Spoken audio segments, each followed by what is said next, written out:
We got two bells here.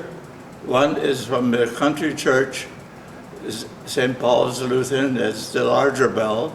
And then we got a smaller bell that's from the St. John's Lutheran Church. The bells were taken off those churches and they were brought here and put on the tower.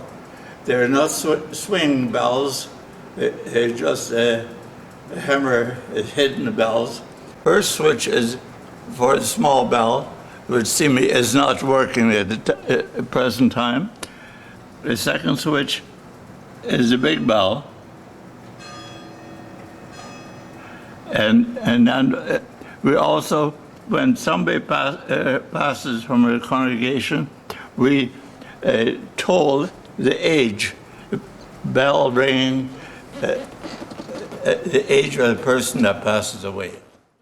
Top bell here is from the country church, St. John's Lutheran Church. Bottom bell is the big bell that is from the St. Paul's Lutheran Church in the country.